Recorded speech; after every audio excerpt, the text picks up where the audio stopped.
Welcome, everyone, and welcome to all those who are watching on live cast. I am Professor Harry J. Elam, Jr., the Vice Provost for Undergraduate Education at Stanford. And this thank you. And this program is the last major event in our year-long OpenXChange initiative, designed to initiate and expand thoughtful conversations about pressing issues of the day. From discussions about race and criminal justice to climate change response to immigration and foreign policy, our goal has been to think critically, to consider difficult issues respectfully, and to engage collectively in a variety of communities across Stanford and beyond. Over the course of 1 year, some 7,000 people, and that includes faculty, staff, students, and greater Stanford community and beyond, have attended events as part of OpenXChange. In addition, another 2,000 people have watched either on live cast like today or on post-event webcast. And we are most thankful for all of your participation in OpenXChange. We are particularly grateful for our campus event co-sponsors, and some of our most involved co-sponsors are listed in your program. Tonight, our guest is renowned global journalist Fareed Zakaria. Fareed is host of CNN's award-winning international affairs program, Fareed Zakaria GPS. He is a Washington Post columnist, a contributing editor at The Atlantic, and a New York Times bestseller.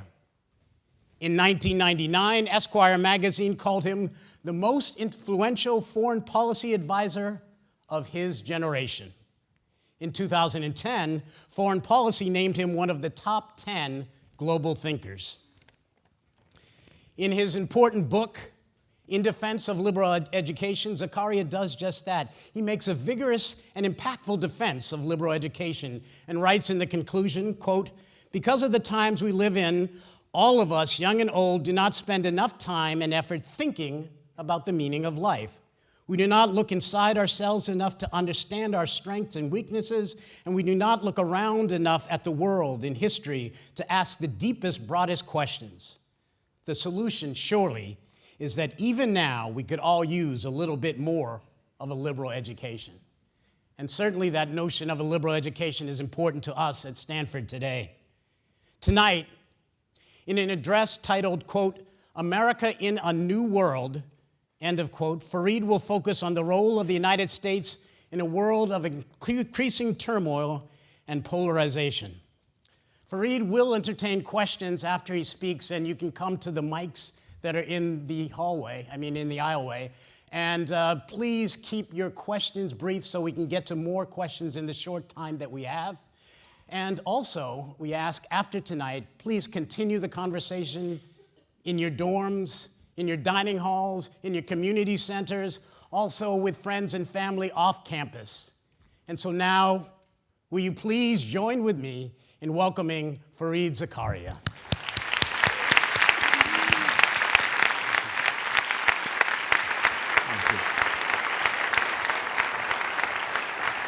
Thank you. Thank you so much, Harry. It's a huge honor and pleasure to be here. For most of us nowadays, I suppose the only way you can get to Stanford is to be invited for a couple of hours. They shuttle you in, they shuttle you out because you're not admitting anybody anymore. So this is the best I can do, and I'm grateful for it. It's a huge pleasure to have this chance. I also want to thank all of you for taking time out to come and listen. You could be at home or in your dorms watching the greatest reality show in American history, which is the presidential election. I certainly don't think, I have not in my lifetime seen anything more entertaining and perhaps more important, but certainly more entertaining than this. I think, we all look back on history and we remember the rhetoric more than anything else of presidential campaigns, and the early inaugurals and things like that. And you have the ringing words of John Kennedy, "Ask not what your country will do for you," Franklin Roosevelt, "You have nothing to fear but fear itself." And I sometimes think to myself, what will people remember from this campaign? Well, perhaps it's that moment when the Republican frontrunner was accused of having a small penis. And he was outraged at that because he thought it was factually inaccurate. And he pointed out in words that will surely live in history, "I guarantee you there is no problem there." You need the hand gestures to get the complete effect. For equal time, one has to talk about the Democratic race, but it's really so boring in comparison. It's like, at CNN, we know once you start covering the Democratic race, people they're asleep already. Bill Maher had the best line about it, I thought. He looked at the Democratic race and he said, "Hillary, we are trying to make this as easy for you. You know that, don't you? The last time we put you up against a black man with the name Barack, whose middle name was Hussein. This time we're running a 74-year-old socialist Jew against you. How much easier can we make this?" Right?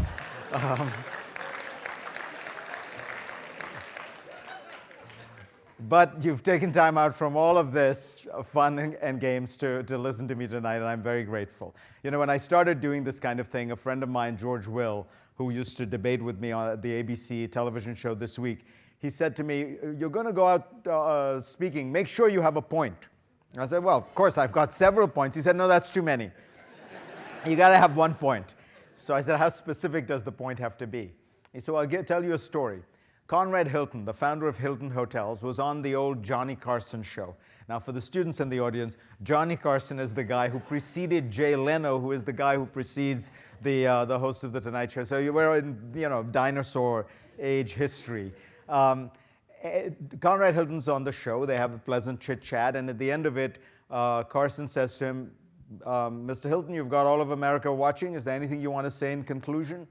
And Conrad Hilton, very elegant man, leans into the camera and says, "Why, yes, Johnny, I do." And he looks straight into the camera and he says, "My fellow Americans, please remember, the shower curtain goes inside the bathtub." So, if you owned as many shower curtains as Conrad Hilton, you probably would make that your central message. I do not have a message of such specificity. I'm going to range a little bit more widely, more broadly, and we'll see where it goes. What I thought I'd talk about is just the state of the world today. And what most people think of when they think of the world now is it's falling apart. It's deeply dangerous. We are in imminent danger of some kind of terrorist attack. There's so much of an emphasis on the negative, on the violent, on the unpredictable, that most people, when asked this question in the United States, are convinced that we are living through very deeply dangerous times. Well, there's actually very good data on this. The University of Maryland has a center that tracks it. And in point of fact, we're living in times of unusual political stability and peace. There's been a little bit of an uptick in the last couple of years, but broadly speaking, over the last few decades, what you have seen is a large-scale reduction in political violence, by which one means war, civil war, and yes, terrorism as well. So that is the reality. But it doesn't feel like that, and it doesn't feel like that because you have these highly dramatic incidents of terrorism emanating out of one particular place in the world, and that's the Middle East. And so it's important for a minute to just understand what is happening in the Middle East, why it is in fact huge, deep, profound, but how to put it in some context as well. So if you looked at the Middle East, I don't know, from, say, the last 4 decades, you'd have looked back 4 decades ago, and the Middle East looked very stable. It was extraordinary, actually, how stable the Middle East was, in the sense that the regimes that were in place were unchanging. Now, they were stable because the Middle East was run by a series of highly repressive dictatorships, from Syria through Libya. If you think about the whole North Africa, all the way into the Middle East, these were all, whether it's Assad in Syria, whether it's Mubarak in Egypt, whether it was Gaddafi in Libya, these were all effective dictatorships. They also happened to be, for the most part, secular. And They repressed all forces that threatened to disrupt their societies. And the result of that, of course, is you had stability but enormous stagnation. And as demographic changes, economic changes, political changes start to transform the rest of the world, the Middle East stays completely stagnant. So imagine the world of the 1990s, when you have communism cracking and crumbling in Eastern Europe, where you have the juntas of Latin America, and Latin America was run by a vast series of dictatorships, all yielding to democracies in some form or the other, for the most part. In Africa, you begin to have 40 or 50 elections in the decade of the 1990s, many of which were free and fair. In the Middle East, nothing is changing. Right? If you were a young man in the Middle East in 1995, for the most part, you could say that the Middle East had actually regressed, that it was less economically, politically, and socially free than it was in 1955. And that reality meant that there was going to be some give, and you began to see it in various ways, and of course, it comes to fruition in the Arab Spring. And what that represented in some ways were these forces, demographic, technological, economic, political, pushing up against this old encrusted order. The United States invasion of Iraq, for better or worse, was another crucial destabilizing factor in destabilizing that old order. But here's the interesting thing. When that old order cracks and the regimes topple, what we discover is something quite unusual and something very few people predicted. You got rid of the guy at the top. It was all guys. And it turned out there was no state underneath him. There were no institutions that could maintain political order in these countries. And then you look below the political institutions and you discover there's no civil society that can maintain social order underneath it. And then you go one step further and you discover in many of these places there's actually no country. What I mean by that is when you got rid of a Saddam Hussein, what you discover is there's no state, political chaos, anarchy ensues, and people start in that political vacuum retreating to identities that they feel comfortable with, identities that they feel will give them some sense of security.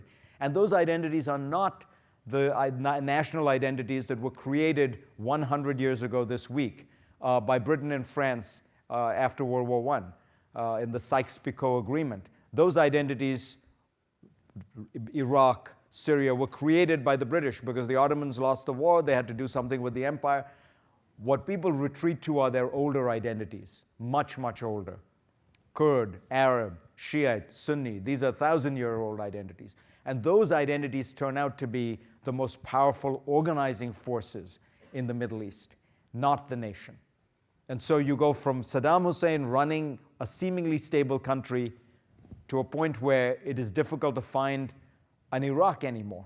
I mean, you ask yourself, is there anybody in Iraq who is actually fighting for Iraq?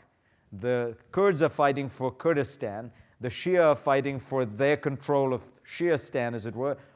Many of the Sunnis are fighting for ISIS. Who is fighting for Iraq? You could ask the same question in Syria.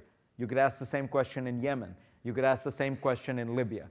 And so that is the nature of political instability in the Middle East, which is the entire project constructed after World War I that drew these national boundaries out of the old Ottoman Empire has begun to fray, if not collapse. And in that turmoil, what you have found is one of the great organizing devices has been political Islam, radical Islam, call it what you will. And that is then getting it in its own way energized by the very chaos. In that mix, I tend to believe it is very difficult to imagine that an outside intervention that will be able to stabilize this part of the world in a secure, permanent fashion. To put it another way, the idea that the United States from 6,000 miles away would be able to figure out what's going on in Syria, who the good guys are, who the bad guys are, make sure that the good guys win, and then make sure that they stay good guys after they have won, is a very tall order. And as you can see in the repeated efforts that the United States has been involved in, from Iraq to Afghanistan, it is difficult to imagine that this will work out well if we were to take this big leap forward that so many people think we need to do. Another way of putting it would be to think about it this way. The United States toppled the government in Iraq, intervened, had 200,000 international troops there at their peak, and spent, $1 trillion trying to create a stable Iraq. The result has been chaos and violence and terrorism. The United States intervened in Libya, toppled the regime, but then stayed back and let the local forces try to do the nation building and modernization. The result has been political chaos and violence. The United States blessed the transition in Yemen, but did very little else. The result has been political chaos and violence. And the United States has not intervened in Syria, and the result has been political chaos and violence. There's some other variable at work here than the United States' actions, right? And I think it's the better part of wisdom here is to understand how deep and transforming these political changes are, and how unlikely it is that the United States from 6,000 miles away will be able to stabilize it in some turnkey fashion. But ask yourself this question. If I had told you 5 years ago that this was what the Middle East was going to look like, that Iraq would have broken down, that Syria would be in flames, that Libya would have essentially disappeared as a country, that Yemen would be in civil war, and I had then asked you, what would the price of oil be? Right? People would have said $200 a barrel. In fact, lots of people did. Why? Because the price of oil is, in a way, the single biggest reflector of instability, genuine substantive instability in the Middle East. So why is it that, in fact, what happened was all this instability rose and the price of oil actually went down? It's a simple way of illustrating a very important point. There's a lot of stuff going on outside the Middle East that is more important than what is going on inside the Middle East. The Middle East is a very small part of the world, and it actually, in economic terms, certainly, does not have a very large impact on the world. This statistic is from a while ago, and you'll see why, but it captures the reality, which is, if you look at the merchandise exports of the Middle East, that is to say, what they make, not oil, the merchandise exports of the entire Arab world were equivalent in a good year to the merchandise exports of Finland. Right? So in other words, Nokia in a good year was producing more product than the entire Arab world. That's the reality of the Middle East. It is not economically consequential, except in the production of oil. And of course, in that respect, things are changing dramatically. So the big shift that's taken place with oil is two great changes. The first has been the increase in American supply, and the second is the decrease in Chinese demand. American supply has gone from 20 years ago, America made a million barrels of oil a day. We now do 9 million barrels. Think about the percentage increase. The United States will next year, I think, be the largest producer of liquid hydrocarbons in the world. On the other side, you have Chinese demand, which has slowed down for all kinds of reasons that you know. But those are the two great forces that have had an impact on the price of oil. Increase in American supply, decrease in Chinese demand. The fact that Yemen or Libya is more or less stable one day or the next has turned out not to matter as much. And there's a broader story here, which is the story of what has been going on in the world is a story that is really about these much larger forces that are changing the world. And the two great forces changing the world right now are globalization and technology. They have been the drivers for the last 25 years, but they continue to be so. So if you look at the world from the perspective of globalization, I grew up in India. The India I grew up in was completely closed, autarkic, and really cut off from even basic information that you would imagine would be easy to get access to. When I was growing up in India, we had one television channel when I was 10 years old, black and white. It would show TV for about 4 hours a day, and it was mostly documentaries about the glories of Indian agriculture, which meant nobody watched it. And so you had, on Sunday nights, one Bollywood movie, and at the end of it, before that, they would give you one piece of imported entertainment. And it shows you how poor India was. What they could afford in 1978 or 79 was one 30-minute episode of I Love Lucy. This is from the show from the 1960s. So that was our window into the United States, which was a 20-year-old sitcom, once a week, 22 minutes. Compare that to your knowledge of the world today. If I compare that to what is going on in India today, it's mind-blowing. And that reality of a much more closed, hermetically sealed world was true everywhere. People forget, but currencies that we now think of as routinely convertible were not convertible. The French franc was not convertible. The Italian lira was not convertible. The world was much more cordoned off. And that begins to change with the fall of the Berlin Wall, with the collapse of communism. And you get this extraordinary reality that everyone starts to play the same game. Everyone starts participating in the same global economy. It's a very, very different world than one that had existed for decades and decades and decades before. And that is the world we are now living in, where we think it is normal for all these countries to be participating, trying to attract the same investment, trying to produce the same goods, trying to go after the same markets.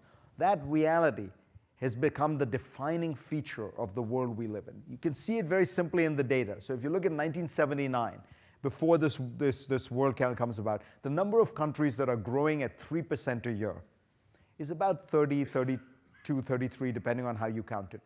The number of countries growing today at 3% a year or more is above 80. In 2007, before the financial crisis, it was 125. So you've something like triple the number of countries, maybe in a good year, quadruple the number of countries that have managed to navigate this new world, raise incomes, maintain some degree of political stability. And that is the real story of what has happened in the world over the last 20, 25 years. It is not the story of Al-Qaeda. It is not the story of ISIS. Those guys will get a few paragraphs in the history books. But the reality of a China that went from being literally the poorest country in the world. I don't know where this is coming from, but let's hope it gets taken care of. A China that goes from a per capita income of about $200 to now being the second largest economy in the world, 10 to 15% of global GDP. That is the transformation of the world that's taking place. And these countries have now risen to a point where no matter what, they have become new participants in the global system. And you can see this everywhere you go. It's not just Asia, though it's true in Asia, but you go to Latin America and you see it in Latin America. You go to Africa, you see it there. And there are ups and downs. Brazil is doing badly now. Indonesia is doing well. But the basic trend to remember is that 25 years ago, emerging markets, so-called emerging markets, made up under 5% of global GDP. Today, they make up 45% of global GDP. That's the big story, what I call the rise of the rest. That is what has changed the world in this last 25 years more than in the last 250. And that continues, and that in many ways is accelerating because so much of it is happening in terms of the connections between people at the level of ideas, information, travel. These are things you can't really stop by putting up a wall here or a border there. The trend strikes me as ineluctable because it is so bound up now with human consciousness, with technology, and all of it persists. The second big trend, of course, is the information revolution. And I'm going to be hesitant to say very much about technology at Stanford, other than to point out how recent this reality is. You know, we forget now, but if you go back to 1990 when the Berlin Wall came down, the cutting edge technology of the day was the fax machine, right? I mean, if you think about the world that you live in now, the tools you use, smartphones, iPads and tablets, laptops, even desktops, the internet barely existed in 1990 as a mass phenomenon. I don't know if you remember this. There's the original Wall Street, the movie with Michael Douglas in it. My son and I were watching it the other day, and at one point, Michael Douglas, this investment banker, walks out of his East Hampton beach house to make a phone call. And he picks up the device to make a phone call, and my son says to me, it looks like he's calling in a drone strike. Because the cell phone of the age was so large and unwieldy and cumbersome that, today, I mean, maybe the president needs something that big. The truth is he probably doesn't, right? And that's only 1990, right? That's only 20 years ago that we had these extraordinary, that we had a world that was not nearly transformed by all this information as it is today. In 1991, when Saddam Hussein invades Kuwait, I remember an American official telling me the story at the time, which is, so when Saddam Hussein invades Kuwait, the country that gets completely scared out of its mind is Saudi Arabia, which is right next door. Because if Saddam Hussein has gone into Kuwait for the oil, well, Saudi Arabia is right next to it, and that's where the mother lode is. So all the tanks have to do is keep driving for a half hour, and they get to Saudi Arabia. So they're trying to figure out, do we call the Americans in? Do we not? We're a socially conservative country. Should we be doing this? And the king decides, and the king is 85 years old and not in good health. And basically, that's almost like written into the Saudi constitution, that the king will be 85 years old and not in good health. And so he says, let me take a little bit of time to think about it. Don't tell anyone. So for 1 week in Saudi Arabia, it was a state secret that their next door neighbor had been invaded by Iraq. Imagine, in today's world, how long something like that could stay a state secret, right? 2 minutes? I mean, because you've got Al Jazeera, Al Arabiya, CNN, BBC. You've got websites that would post it immediately. You've got phones. Once you have a phone, if you remember what the original formula for Twitter was, you were meant to answer the question, what are you doing right now?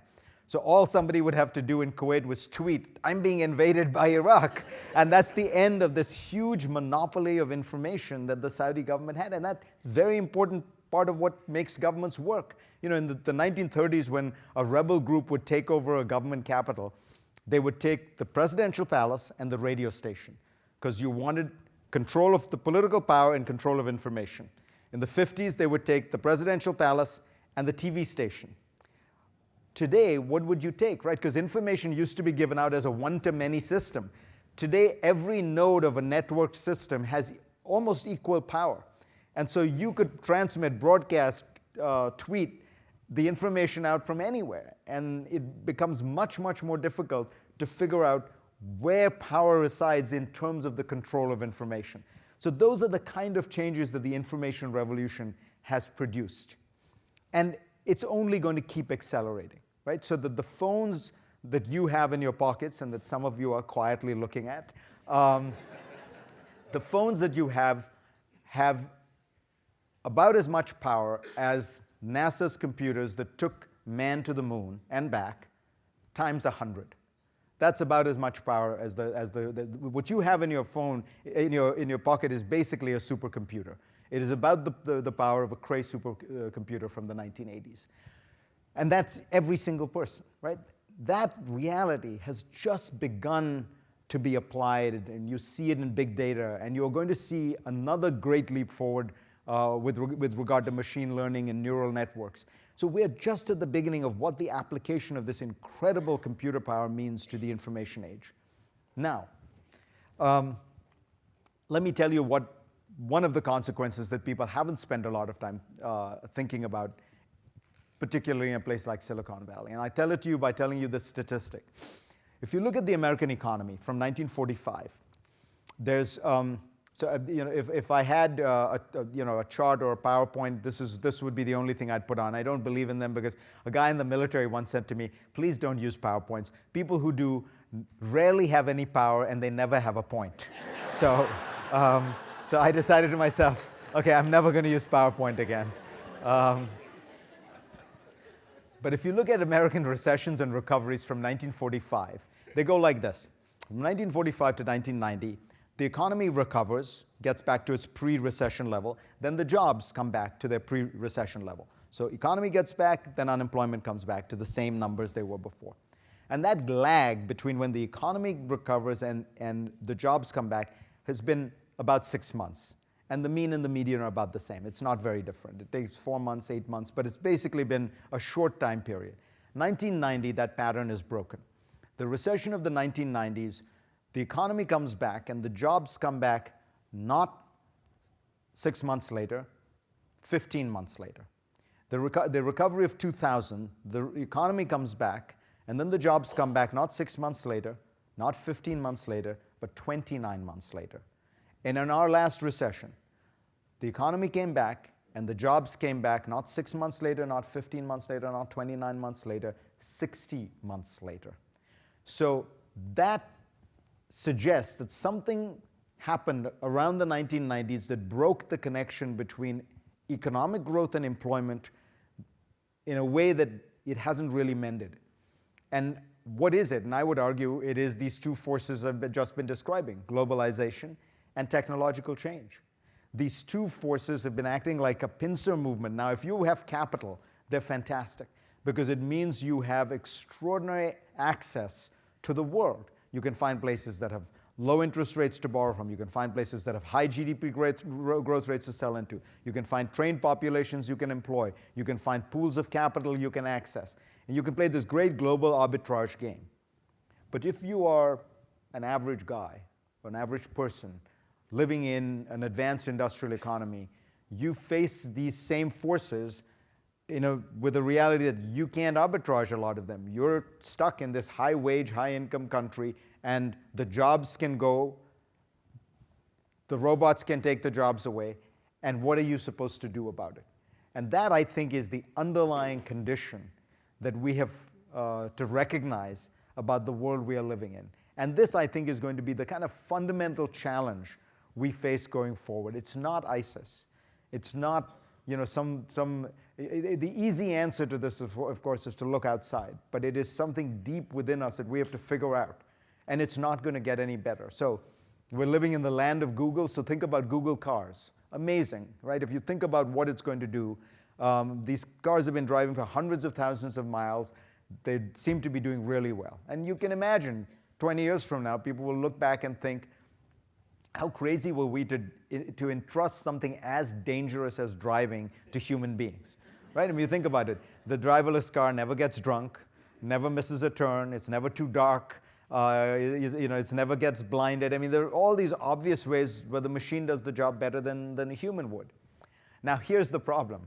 The single most common occupation held by an American man is to drive a car, bus, or truck. That is the single most widespread occupation in the United States. So what are these people going to do? That reality that we have not completely confronted and completely grappled with is one of the central dynamics of this new world that I'm describing. Now, in order to understand what to do about it, we have to recognize what is stirring as a result of it. If you look around the world today, what is striking to me in an age of technology and globalization, that the most powerful force is the return of identity, the return of nationalism in large parts of the world, whether you look at Russia, China, Turkey, India. If you look at Western Europe, in almost every Western European country, you are seeing a decided shift toward a nationalist, populist right. And of course, the best, simplest way to understand Donald Trump is as part of this international phenomenon. The extraordinary success of Donald Trump is that he has been able to run in a party that was defined ever since Ronald Reagan as an internationalist, free trade, free market, open borders party. He has run as a nationalist, populist, protectionist, xenophobe, and of the 17 candidates, he won. Right? That it tells you something about there is a discontent out there. There is a backlash out there that he has been able to very effectively capitalize on. And he recognized, perhaps as a good businessman, seeing his customer, he recognized that the Republican Party out there was not actually that interested in entitlement reform, in flat taxes, in the ending of inheritance duties. What they were interested in hearing about was Mexicans, Chinese, Muslims. In other words, they wanted to make sense of what they saw as a world that was being disrupted in 100 different ways, and they wanted to know that it was somebody else's fault. Right? Now, that's the easy answer, that is the demagogic answer, but it is a very effective answer to people who are in distress. And it is, in some sense, the answer that is being provided by right-wing nationalist parties in Europe. And it is the answer that Mr. Putin provides his people when he explains why he has to do what he has to do. And it is the argument that the Chinese government is providing when it finds itself in trouble. It's even an argument being made in Japan, where you have a more nationalist prime minister in Japan than you've had for decades and decades. Everywhere you are finding the return of this force that people had often thought was antiquated, was irrational. And if you dial back to the first part of what I was talking about, the one place where you don't see nationalism is the Middle East, but that's because the national project is so fragile that instead what has happened is people have delved down deeper and found deeper senses of identity, but they are all looking for some sense of identity, for some security, some force that can anchor them in a world that they see as being enormously disruptive. Now, I have a generally optimistic bent of mind. I tend to think that at the end of the day, the forces of globalization, of technology, which are forces of integration, they're forces of growth, they're forces of technological progress, are more powerful than the backlash against them. What we are witnessing is an extraordinary era in human productivity. If you think about what I was just saying about the supercomputer in every pocket, and you ask yourself what that will mean for human potential, it's extraordinary. I'll give you one final example just to illustrate why one can still be very hopeful. You look at a country like India. India has had basically very little contact so far with the internet, because India, for those of you who have been, has pretty crappy infrastructure. And so when you think about the internet, until, for the most part, the internet means broadband, Wi-Fi, that kind of thing. And you just don't have it, except in the big cities for upper middle class people. So 2 years ago, I think it would have been fair to say about 100 million people in India had good internet access. By the end of 2018, 1 billion people in India will have good internet access. Why? Because of smartphones and 4G. You are seeing a revolution of smartphones with 4G blanketing the country, and so that $35 phones are being sold that have very strong 4G, that can access video, they can access the information of the world. Think about what we're talking about. We're talking about 3 times the population of the United States having access to the internet and all the information and knowledge it means. And that means an ecosystem of commerce, that means an ecosystem of empowerment. It's got to be good, right? We believe in human capital. We believe this stuff is important. But we have to remember that we have to address these forces of backlash, of identity, of pushback. And the most important place that they can be addressed is the United States. Because at the end of the day, the United States is the country that has created the world I just described. At the end of World War II, it is the United States that went around the world telling people, break down your barriers, lower tariffs, open yourselves up to trade, open yourselves up to technology, have more participatory politics. In other words, the whole revolution, political, economic, technological, that has been taking place around the world has been powered, championed by the United States. And so my one great fear, however, is that while we've been spreading it all very well around the world, we haven't done so much at home. And that some historian will look back 100 years from now and say, the United States, at the end of the 20th century and the beginning of the 21st century, it really managed to achieve its core foreign policy objective. It globalized the world. It just forgot along the way to globalize the United States of America. Thank you all very much. Thank you.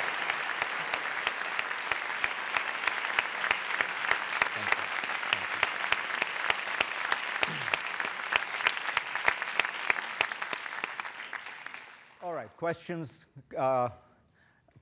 Comments, disagreements are welcome, but remember, you've got lots of people here, so if you can make sure they're brief and that there is actually a question mark at the end.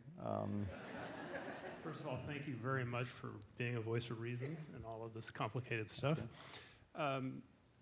You described the democratization and information from technology, and it seems that that is a force that could put things back together, but has been used actually to tear the Middle East to pieces.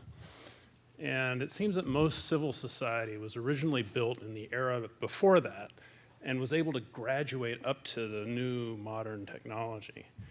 I'm curious, how do you think you get from having total destruction and no civil society, using this technology as actually a counterweight against you now, how do you graduate up again? Yeah, it's a great question. And you're absolutely right that the technology has, in that context, been a force for disruption and destabilization and atomization, right? It's pulled the country and the social fabric apart.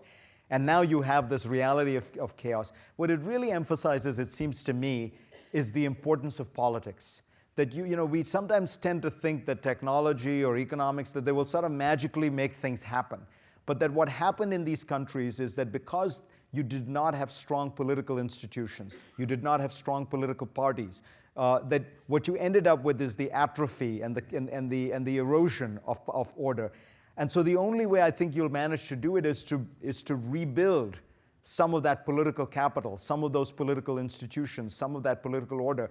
The false hope would be a strong man on a horse who comes in and scares everybody, because A, that won't work.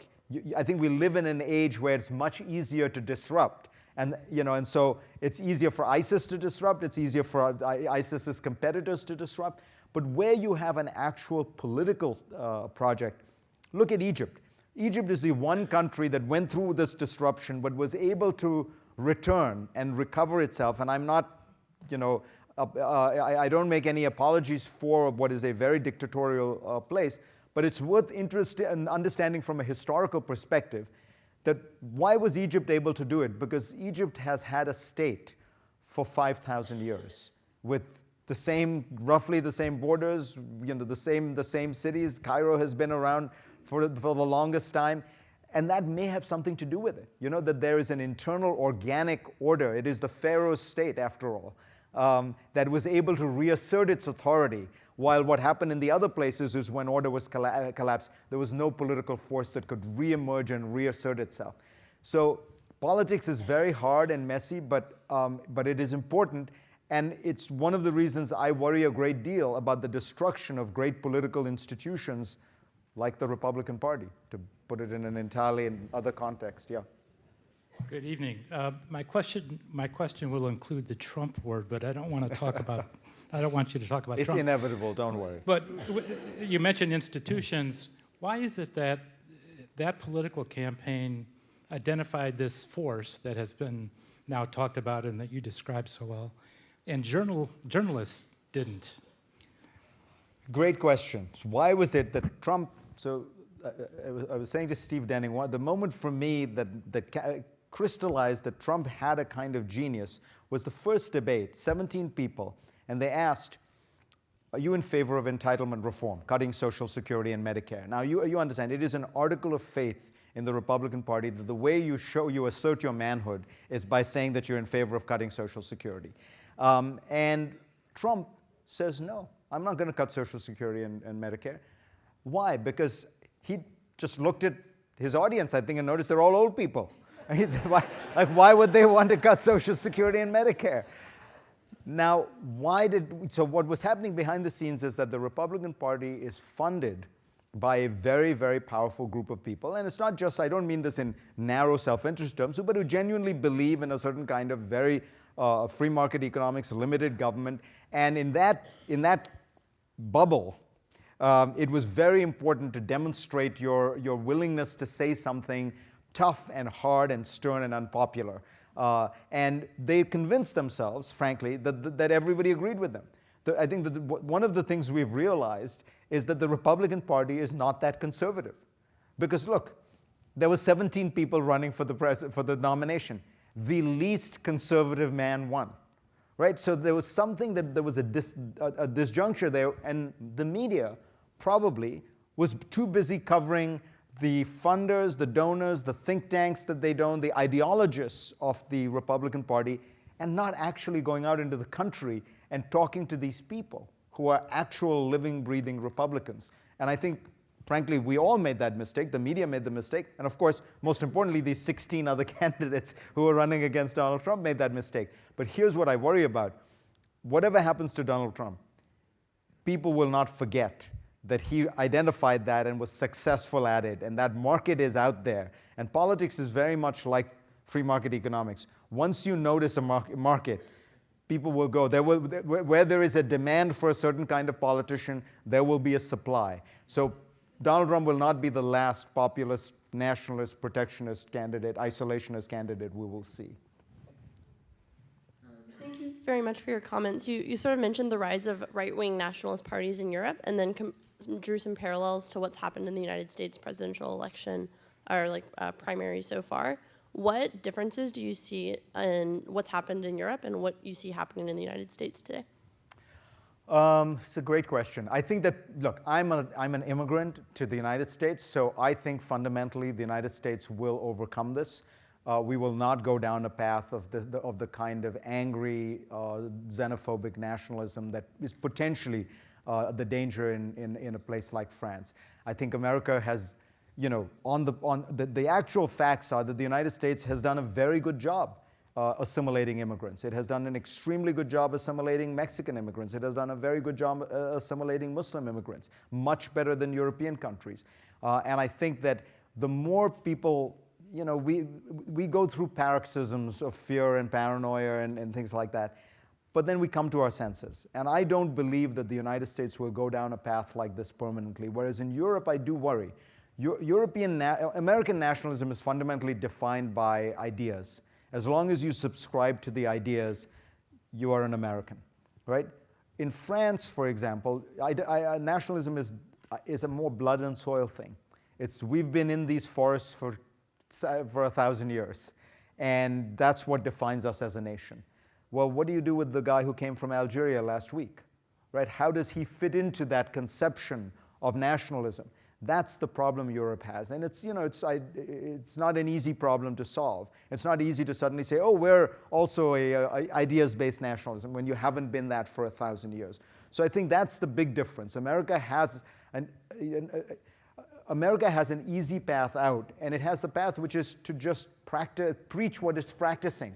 If you look on the ground, there's this great article by James Fallows in The Atlantic, where he goes around 2 or 3 dozen cities in America, small cities like Sioux Falls and places like that. And he asks them, what do you think is going on in America? And they say, oh my God, the country is collapsing, falling apart, totally on the wrong track. And he says, what do you think is happening in Sioux Falls? Oh, we're doing great. We're assimilating the immigrants. We've found new training opportunities. We're raising a bond issue for the school system.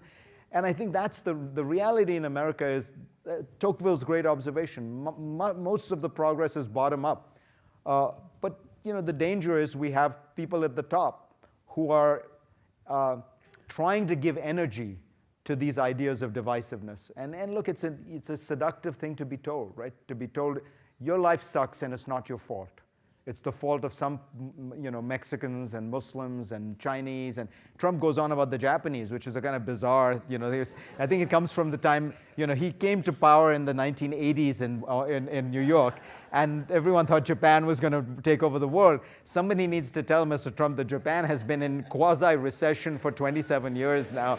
That they really don't need to worry. Of all the countries that are going to take over the world, Japan is not on the top of that list. So. Your presentation of the problem, I'd like to hear a little more about your opinions about the solutions, in particular, whether or not you think the universal basic income is a good idea. Universal basic income, it's a very intriguing idea, because if you take the logic of machine learning and neural networks further and further, and you say to yourself, increasingly the work that lawyers do, for example, what do young lawyers do a lot of? They do a lot of discovery. What is discovery? It's searching documents. Now, who's going to be better at that? A 25-year-old kid working at 2 a.m. in the morning on 6 cups of coffee, or a machine? And if you look at a lot of what doctors do, doctors' diagnosis, a good article, a good doctor can hold 300 or 400 articles in his head. The Watson, the IBM computer, looks at hundreds of thousands of articles within a few minutes. So you start going down that path, and you say to yourself, there's an awful lot of this stuff that machines can do. But then you, I think, have to think about it from terms of the upside.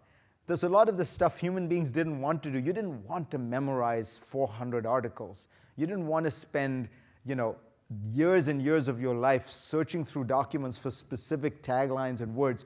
So is it possible that it frees us up to do things that are uniquely human, that are about social interaction and human interaction and emotional interaction and creativity, that it allows you to expand that sphere of what is genuinely, distinctively human, and let the machines do the copying. Let the machines do the routine stuff. But for that to work, you need some political construct, probably like a universal basic income, where you recognize, look, the society is going to generate lots of wealth. We're going to have a great deal of difficulty figuring out how to distribute it. I have a friend of mine who's a libertarian who says, well, whatever we came up with this idea, we take 50% of the GDP and we distribute it, and that gives everybody $20,000 if you do the math. $20,000 guaranteed annual basic income, and say the other 50% of GDP is a pure free market with no government involvement at all. It should satisfy the libertarians and people worried about it's of course the kind of idea that will never happen, but it gets at, I think, something we have to start thinking about, which is if we are going to find ourselves in this kind of accelerated automation era, how do we make it an opportunity, not a threat?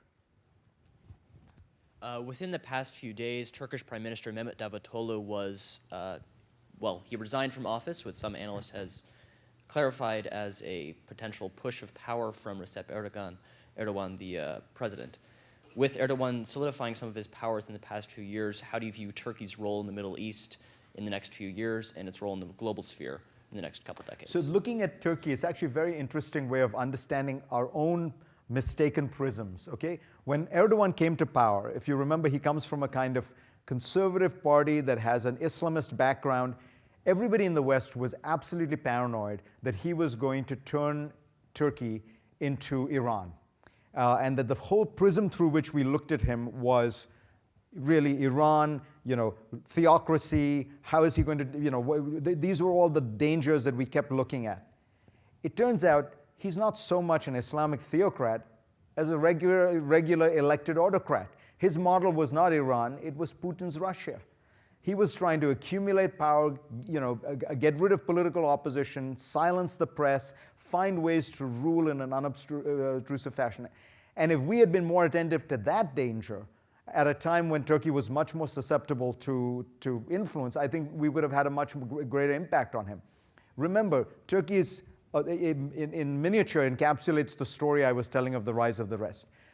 30 years ago, the Turkish economy was a basket case economy, constantly bailed out by the World Bank and by the United States, ruled by generals. And so when the United States said to them, jump, they only asked how high, right? Today, the Turkish economy has quadrupled in size. It is a consolidated political system which is mostly democratic with a very powerful popular leader, most powerful popular leader since Ataturk, the founder of Turkey. When Washington says jump, he doesn't even listen. When Europe says jump, he doesn't even listen. So part of the challenge in this new world is you have these new realities of countries you can't influence that much. Turkey is going down a path that I think is very worrying. Again, not so much Islamism. There's actually been almost no legislated Islamism in Turkey, but there has been a great deal of legislated and unlegislated usurpation of power, the destruction of the press, the elimination or sidelining of political features that make up a society of checks and balances. And one hopes it doesn't happen because Turkey has been this extraordinary shining light in the world of Islam. And it's still worth pointing out, it still retains much of that democratic character, though it gets less and less every 6 months. So I think we're going to have to make this the last. I'm so sorry. I really relate, and thank you for your comment about we've done a lousy job of selling globalization at home. Even on your show on Sunday and talking about trade with China, you talked about the downside, jobs moving overseas, the upside being inexpensive products here, without talking about the fact that all those dollars have to come back to this country and create jobs here. There are companies all over this state that are financed with dollars from China, and their products bought over here, and nobody talks about that or finds the people that are benefiting from the dollars coming back. How can we do a better job of selling that? No, so when Donald Trump talks about the trade deficit, and this now gets into economics, and most people, their eyes start to glaze over, but The logical converse of the trade deficit is the investment surplus that comes into the United States, which is huge. And he keeps talking about how he's get people to invest in America. People are investing in America. That's why we have a trade deficit. That's why we have all this money of people coming, sending money into the United States. And it's very difficult to explain that. It's actually very unusual for a country which has an extraordinary pool of capital itself to attract this much capital from the rest of the world. But when you attract that much capital from the rest of the world, you kind of have to buy something. And what we've tended to do is buy cheap Chinese junk. So be it. There are probably other choices. But the point is that what you're trying to get at is the complicated mesh-like two-way street that globalization is. It's very difficult to explain. And the reason is because the costs are shallow and distributed across the country. We all benefit from, it's like everyone getting a tax cut. Lower costs of goods, services, lower costs of food, lower costs of travel. But you don't say thank you, China, when that happens. You don't say thank you, India. But when you see a factory go out of work and you hear that the people are being sent to Mexico, or the factory is being sent to Mexico, that's one factory, one town. And this is the problem with the American political system in general. We respond to concentrated, narrow interests. People often talk about majority rule. My fear is in America sometimes we don't have majority rule. We have minority rule.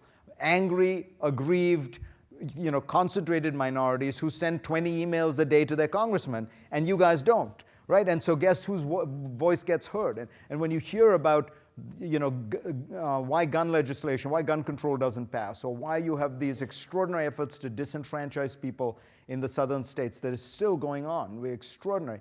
It's because there are people who care, and it's a smaller segment of people, but they care deeply and passionately, and they are the ones who send the 10 emails a day. And then there are all of us who kind of feel like, we've got other things to do with our lives.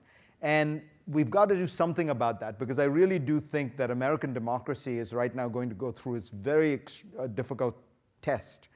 And if the vast majority does not mobilize and speak up with the kind of passion for these goods that we hold in common, these values that we hold, and the idea of an optimistic view of the world, there is a great danger, because the fundamental misconception I think that people have out there, and it's because it's been peddled by politicians for so long, is that the United States is in some kind of deep structural economic, political, and cultural decline, which to me looks like a kind of fantasy land when you look at it from any other country in the world. We're growing 50% faster than Europe. We're growing 4 times faster than Japan. If you look around the world, emerging markets are in trouble. The United States is politically stable, is economically dynamic. It does not have any big bubbles as it did in the past, whether it's in housing, whether it's in other areas. I realize saying that in Silicon Valley is a more difficult reality. But the fundamental truth about the United States is we dominate the world of technology, which is the emerging industries of the future. We are demographically vibrant in a way that very few rich, advanced countries are. We take in, forget all the talk you hear about illegal immigration, we take in 1 million legal immigrants a year. That's more than the rest of the world put together. And that provides an incredible, vital source of energy to this country. We have transformed the energy market so that the United States is essentially energy independent. And you have, now I'm going to say something crazy that you're going to think is too Pollyannish, but we have pretty good government. By which I mean, local government in the United States, which is what most government is, actually functions very well. If you look back over the last 30 or 40 years, I would argue that cities and states, by and large, are better run today than they've been in the past. The old system was patronage, corruption, crazy left-wing politics. Today, it's much more technocratic, evidence-based. You think about Garcetti in LA, you think about Rahm Emanuel in Chicago, you think about Bloomberg in New York, you think about most of the major cities, they're being run in that fashion. As for Washington, look, here's my one saving grace about Washington. The world went through a near-death experience in 2008, 2009, right? And you had an interesting social science experiment. Around the world, different countries had to respond. And I think it's absolutely clear the US responded the best to the great crisis and recession, and we came out of it because we responded best. because we fired on all cylinders. We did fiscal, monetary, reform and recap of the banking sector, everything. If you would have written a story and said, let's make up a scenario where we really test the American political system, what would be the worst time to get America to do big, controversial, difficult things? You'd say, oh, let's make it in the last year of an unpopular president, and let's have all the crucial decisions actually take place in the lame duck period, when the president has been elected but not inaugurated. That's when all this stuff happened. It was, Barack Obama's incoming administration and George W. Bush's outgoing administration with Nancy Pelosi and John Boehner working together that managed to do all this stuff. So, that's extraordinary. Now you say, okay, that's in deep crisis mode. But after that, we've been in gridlock and paralysis. To which I think sometimes maybe the founding fathers wanted exactly that, which was every now and then American government in Washington springs to life, rescues the world, and then slumbers back into gridlock and deadlock so that it can't do very much. And maybe in its own way, that is the genius of the American system. Thank you all very much. Thank you all very much. Thank you.